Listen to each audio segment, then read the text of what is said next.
성경 말씀은 구약 성경 창세기 2장 23절, 24절입니다. 지난 5월 가정의 달을 맞이하여 부부관계나 가정에 대한 전문가들의 책의 내용을 제 나름대로 정리해서 또 제 의견을 포함시켜서 연속적으로 설교하고 있습니다.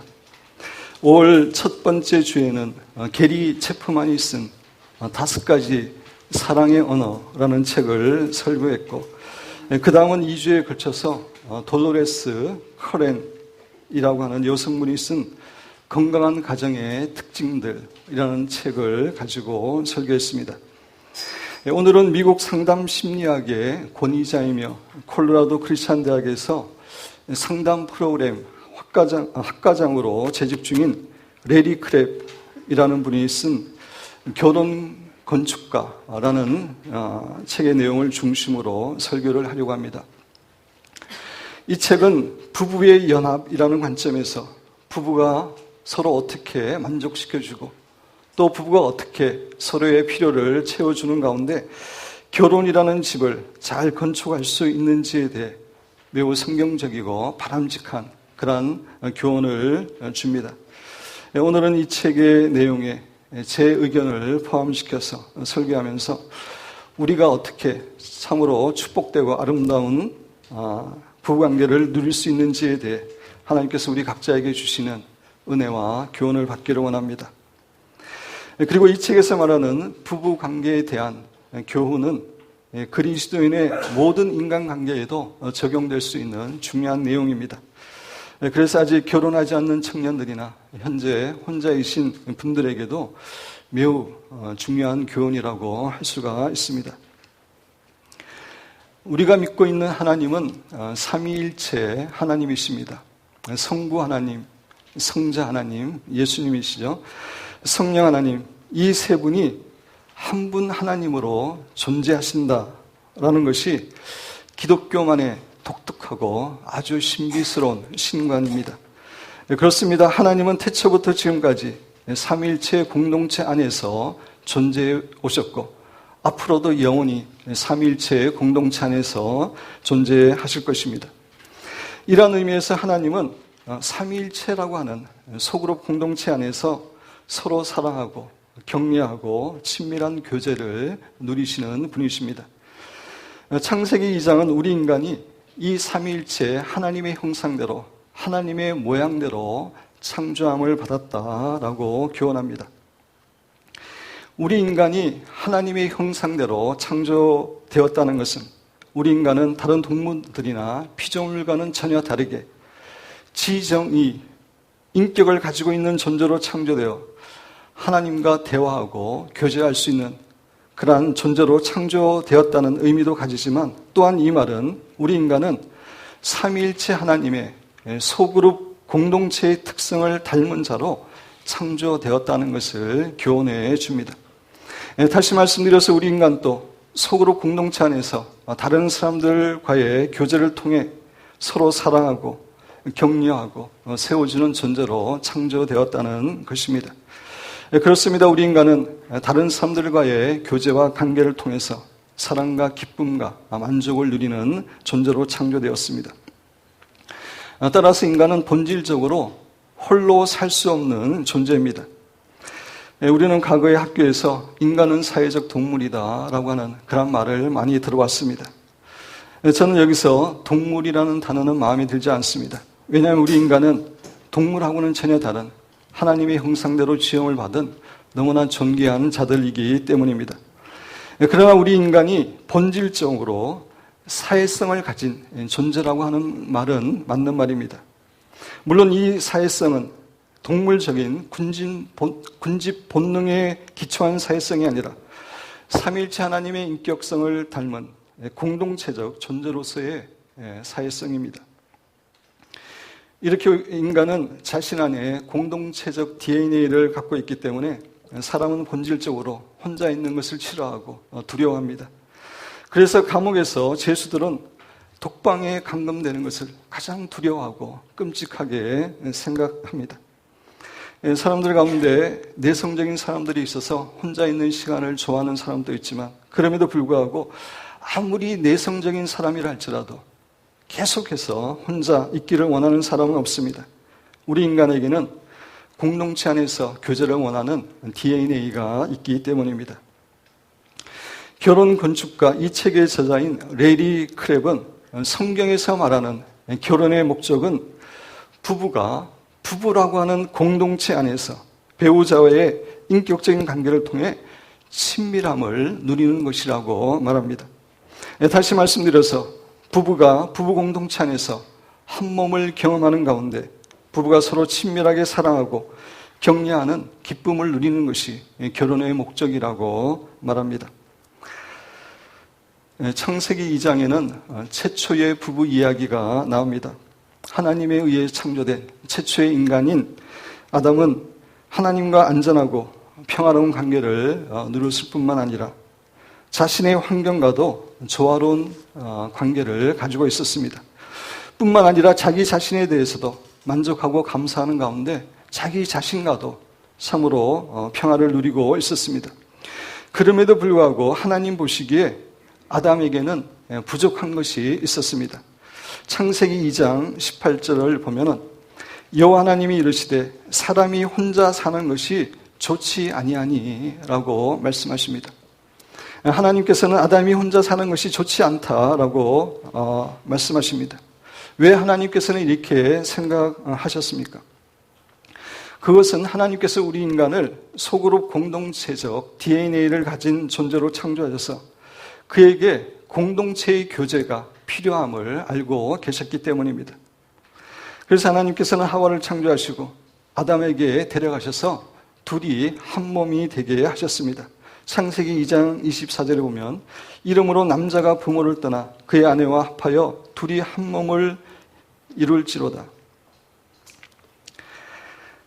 삼위일체 하나님 자신이 삼위일체 공동체 안에서 서로 사랑하고 교제하는 가운데 하나됨을 누리는 것처럼 아담과 하와도 부부라고 하는 공동체 안에서 서로 사랑하고 교제하는 가운데 한 몸을 누리도록 하나님께서는 부부관계를 창조하셨던 것입니다. 그렇습니다. 하나님께서 예비하신 결혼의 가장 중요한 목적은 배우자와의 인격적인 관계를 통해서 사랑하고 교제하는 가운데 한 몸됨을 누리는 것입니다. 그래서 아담과 하와는 에덴 동산에서 서로 아무런 갈등이나 다툼 없이 서로 뜨겁게 사랑하고 감싸주는 가운데 한 몸됨을 누리는 친밀한 부부관계를 살았습니다. 그런데 오늘날 이런 부부의 친밀함을 체험하면서 참으로 아름답고 만족스러운 부부관계를 누리는 사람들은 많지 못합니다. 법적으로는 부부관계를 유지하고 있지만 감정적으로는 이혼 상태나 다름없이 살아가는 부부가 너무나 많이 있습니다. 남편들은 자신이 아내를 제대로 사랑할 수 있기 위해서는 아내가 먼저 자신을 사랑하고 존경해 주어야 한다고 생각합니다. 그 후에야 아내를 사랑할 수 있다고 생각합니다. 아내도 남편의 사랑이 자신을 하여금 만족함을 느끼게 해줄 때에만 사랑과 순종으로 남편에게 자신을 내어줄 수 있다고 생각합니다. 자신의 필요를 위해 황소 몸에 달라붙은 쇠파리처럼 많은 부부들이 배우자에게 먼저 자신의 사랑과 만족을 요구시켜 주기를 원하고 있습니다. 이런 의미에서 요사이 부부 사이에는 황소는 없고 두 마리의 쇠파리만 존재하는 것 같은 그러한 상황입니다. 이렇게 많은 부부들이 하나님께서 예비하신 부부의 한몸됨을 경험하지 못한 채 매우 피상적이고 만족스럽지 못한 부부관계로 인해 정말 힘든 생활을 하고 있거나 아예 부부의 연합됨에 대한 기대조차 포기한 채로 살아가는 경우가 너무나 많이 있습니다. 그렇다면 왜 많은 부부들이 부부가 한 몸을 이루는 이런 친밀한 부부관계를 경험하지 못하는 채 살아가고 있습니까? 그것의 가장 중요한 원인은 아담과 하와가 범죄함으로 하나님과의 교제가 끊어졌기 때문입니다. 조금 전에 말씀드린 것처럼 아담과 하와가 타락하기 전에는 그들은 부부로서 온전히 사랑하고 교제하는 가운데 한몸됨을 누리고 살았습니다. 그런데 그것은 그들이 하나님과의 친밀한 관계를 통해서 하나님께로부터 서로 사랑할 수 있는 지혜와 은혜와 사랑을 충분히 공급받았기 때문입니다. 다시 말씀드려서 아담과 하와는 자신들의 노력과 힘과 의지로 서로 사랑하고 교제할 수 있었던 것이 아니라 하나님께서 주시는 지혜와 은혜와 사랑을 공급받았기 때문에 그렇게 정말 한 몸을 이루는 그런 부부로 살아갈 수 있었던 것입니다. 태양은 스스로 빛을 발할 수 있지만 해는 태양의 빛을 받을 때만 빛을 비출 수 있습니다. 마찬가지로 하나님은 스스로 사랑하실 수 있는 분이지만 우리 인간은 본래부터 하나님께로부터 사랑을 공급받을 때에만 사랑할 수 있는 존재로 창조되었습니다. 그런데 아담과 하와가 선악과를 따먹고 하나님께 범죄함으로 그들은 에덴 동산에서 쫓겨나게 되었습니다. 그 결과 하나님과의 교제가 끊어지게 되었고 하나님과의 교제에서 오는 지혜와 은혜와 사랑을 공급받을 수 없게 되었습니다. 그래서 그들은 이전에 서로 사랑하고 격려하는 그런 부부 관계가 아니라 서로 손가락질하고 서로에게 책임을 전가하는 깨어진 부부 관계가 되고 말았던 것입니다. 아담과 하와의 범죄 이후 하나님과의 교제가 끊어진 상태에서는 어떤 부부도 하나님께서 본래 예비하셨던 한몸됨을 누리는 가운데 진정으로 사랑하고 격려하고 세워주는 부부관계를 가지는 것이 불가능하게 되었습니다. 그런데 예수님께서 이 땅에 오셔서 우리를 위해서 십자가를 지심으로 우리의 죄를 용서하시고 우리를 하나님의 자녀로 삼아 주심으로 이런 깨어진 부부관계도 회복될 수 있도록 해주셨습니다. 그런데 문제는 많은 신자들이 신자가 되긴 했지만 하나님과 개인적이고 친밀한 교제를 통해서 하나님께서 주시는 지혜와 은혜와 사랑을 충분히 공급받고 있지 못하기 때문에 서로 한 몸이 되는 부부관계를 누리고 있지 못한 상황입니다.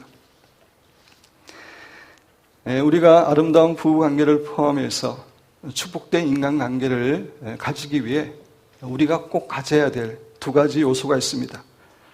그것은 안정감, security, 안정감과 중요감, significance입니다. 그런데 이 두 요소는 오직 하나님과 교제할 때만이 우리가 가질 수 있는 것입니다.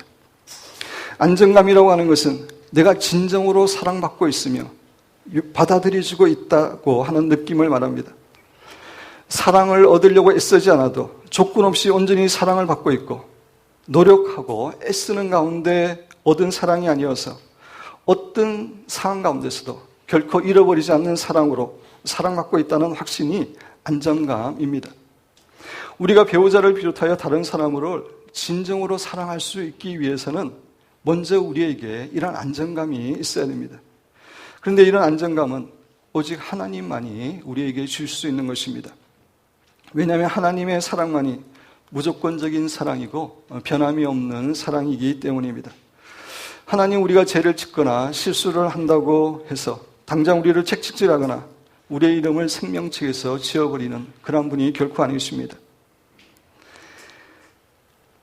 우리에 대한 하나님의 사랑은 결코 변하지 않기 때문입니다.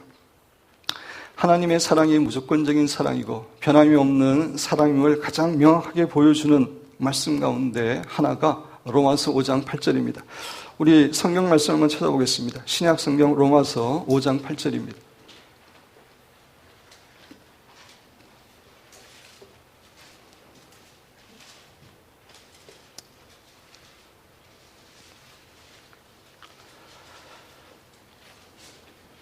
신약 성경 로마서 5장 8절 우리 한 목소리로 읽겠습니다. 우리가 아직 죄인 되었을 때에 그리스도께서 우리를 위하여 죽으심으로 하나님께서 우리에 대한 자기의 사랑을 확정하시느니라. 우리가 죄인 되었을 때 다시 말씀드려서 우리가 하나님께로부터 사랑받을 만한 자격이나 조건이 전혀 없었을 때에 예수께서 우리를 위해서 십자가에 죽으심으로 우리를 하나님께서 얼마나 사랑하시는지 증거해 주셨다라고 말합니다. 그렇습니다. 우리에 대한 하나님의 사랑은 우리의 행위에 근거한 사랑이 아니라 자신의 은혜의 속성에 근거한 사랑이기 때문에 변함이 없습니다. 우리가 잘 아는 탕자의 비유에 나오는 아버지의 모습은 바로 우리가 섬기고 있는 하나님의 모습입니다. 그 아버지는 탕자가 집에 있었을 때나 아버지를 떠나 화랑방탕한 생활을 했을 때나 변함없이 탕자를 사랑했습니다. 이렇게 하나님의 사랑은 우리의 행위에 관계없이 변함이 없습니다. 따라서 우리가 이런 하나님과 개인적으로 친밀하게 교제할 때 우리는 이런 하나님의 변함없고 신실한 한결같은 사랑을 체험하고 확신하게 됩니다. 이 하나님의 한결같고 변함없는 사랑이 우리에게 진정한 안정감을 줄 때에 우리는 우리의 배우자를 사랑할 수 있는 힘과 포용력을 가지게 되는 것입니다. 둘째는 중요감입니다. 이것은 내가 참으로 중요한 존재이다 라고 하는 느낌을 말합니다. 자신이 참으로 중요한 존재이고 또 자신이 현재 중요한 일을 하고 있다고 하는 확신을 갖고 있는 사람은 다른 사람들을 진정으로 사랑하고 수용할 수 있는 포용력을 가질 수 있게 됩니다. 하나님 우리 신자들을 참으로 존귀한 존재로 인정해 주십니다. 제가 2주 전에 자아상에 대해 여러분에게 설교할 때 말씀을 드렸지만 우리 한 사람 한 사람은 전능하신 하나님의 놀라운 지혜에 의해서 설계되었고 창조된 하나님의 걸작품들입니다. 하나님 우리 각 사람을 참으로 독특하고 유니크한 존재로 창조하셨습니다. 이 세상에 단 하나밖에 없는 그런 귀한 존재로 창조하셨습니다. 우리가 먼저 하나님을 사랑하고 택한 것이 아니라 하나님께서 먼저 우리를 사랑하시고 택하셔서 우리를 하나님의 왕자로 공주로 삼으셨습니다. 그리고 하나님께서는 우리 신자 안에 예수님의 생명과 예수님의 DNA를 넣어주셔서 우리는 장차 다 예수님의 모습으로 변화되게 될 너무나 영광스러운 존재들입니다. 또한 하나님의 존귀한 아들과 딸이 되었기 때문에 영원한 천국도 상속할 자들입니다. 이것이 하나님께서 우리 신자를 바라보시는 시각입니다. 하나님은 우리 신자들을 이렇게 인정해 주시고 우리를 너무나 기뻐하십니다. 스바냐 선지자는 이 하나님의 마음을 스바냐 3장 17절에서 이렇게 표현하고 있습니다. 우리 중요한 말씀이기 때문에 한번 같이 찾아보겠습니다. 구약 성경 스바냐 3장 17절입니다.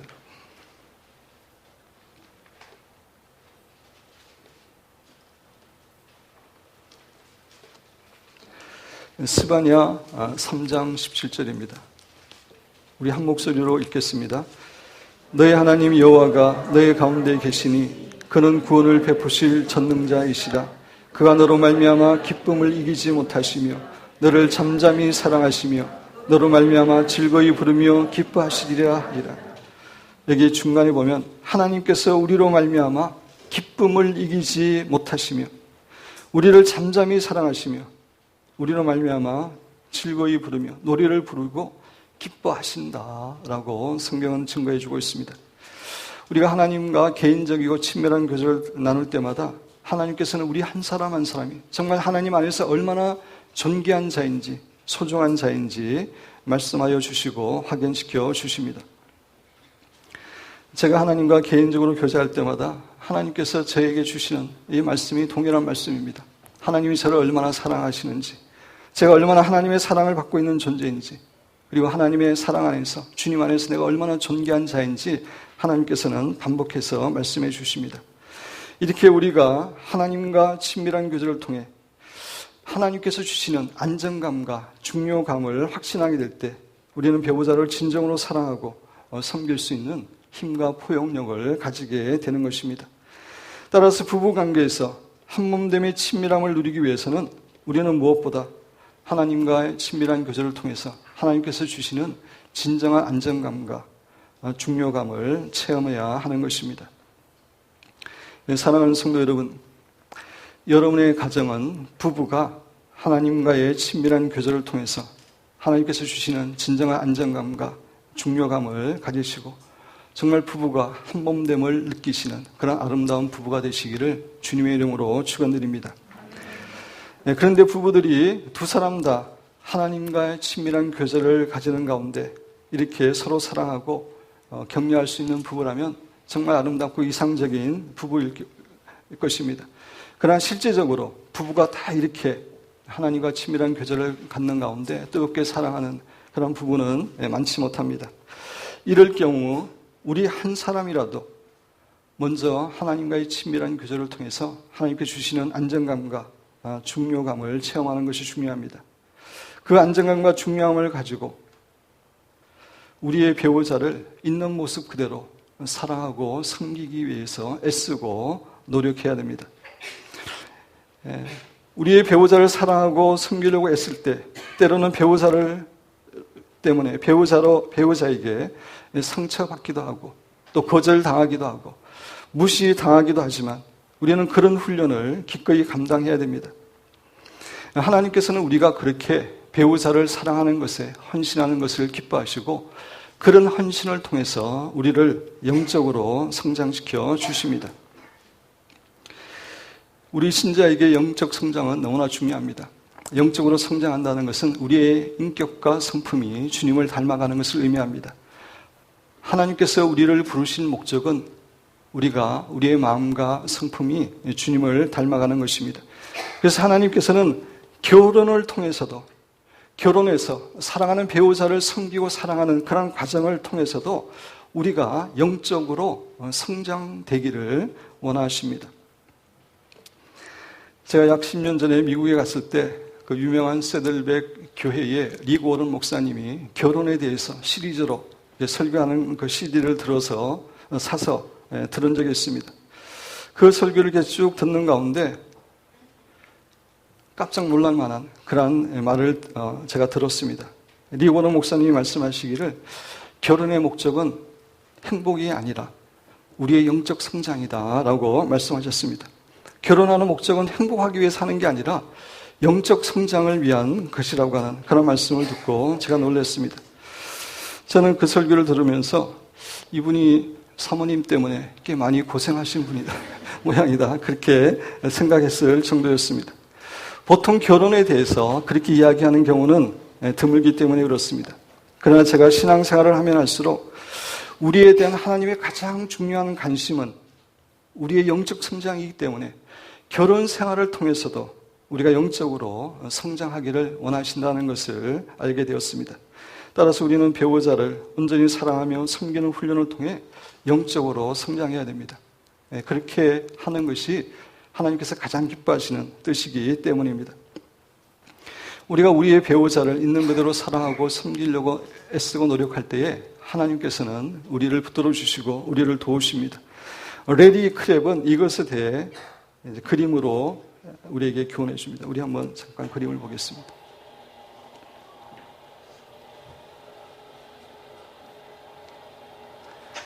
위쪽 절벽 위에 있을 때 안전합니다. 밑으로 뛰어내리는 것은 위험할 수 있습니다. 무슨 얘기냐면은 우리가 배우자하고 적당한 거리를 유지하고 있으면 안전합니다. 상처를 받고 무시당하고 이런 위험성이 없습니다. 그러나 배우자를 사랑하고 섬기려고 그럴 때 때로 거부당할 수 있고 상처를 받을 수 있습니다. 그거를 이렇게 절벽에서 뛰어내리는 그런 그림으로 설명을 이분은 합니다. 다음 그림. 그래서 그 배우자를 사랑하고 섬기려고 그럴 때 무시당할까봐 거절당할까봐 두렵지만 그러나 그때 우리가 기억해야 될 것은 하나님은 사랑의 밧줄로 우리를 붙들고 계시다라고 하는 그런 의미입니다. 그래서 그 사랑의 밧줄을 의지해서 우리가 믿음으로 배우자를 있는 모습 그대로 사랑하기 위해서 애써야 됨을 이야기합니다. 다음 그림 보겠습니다. 그래서 우리가 하나님의 사랑을 신뢰하는 가운데 우리의 몸을 던져서 우리의 배우자를 사랑하고 섬기려고 그럴 때 하나님께서 우리에게 사랑을 부어주셔서 우리가 상처받거나 거절당하지 않고 하나님의 은혜 가운데 배우자와 좋은 관계를 유지할 수 있게 해준다고 하는 것을 레리 크랩은 이러한 그림으로 우리에게 설명을 해주고 있습니다. 사랑하는 성도 여러분, 여러분의 배우자가 여러분을 충분히 사랑하거나 섬겨주지 못한다 할지라도 하나님께서 여러분에게 주시는 지혜와 은혜와 사랑을 공급받아 여러분의 배우자를 사랑하고 섬기려고 노력할 때 하나님께서는 여러분을 붙들어 주시고 여러분을 도우실 것입니다. 그렇게 노력하고 신뢰할 때 결국 여러분의 배우자의 마음도 감동을 받게 되고 그 결과 여러분의 가정은, 부부는 정말 하나님께서 예비하신 한 몸을 경험하는 축복된 관계로 성장하게 될 줄로 믿습니다. 물론 그러기 위해서 시간이 필요하고 인내가 필요합니다. 그때까지 잘 인내하며 배우자를 사랑하고 섬기는 귀한 성도님들이 되시기를 주님의 이름으로 축원드립니다. 또 그 과정을 통해서 하나님께서 가장 기뻐하시는 영적 성장을 이루시는 사랑하는 여러분과 제가 되기를 주님의 이름으로 축원드립니다.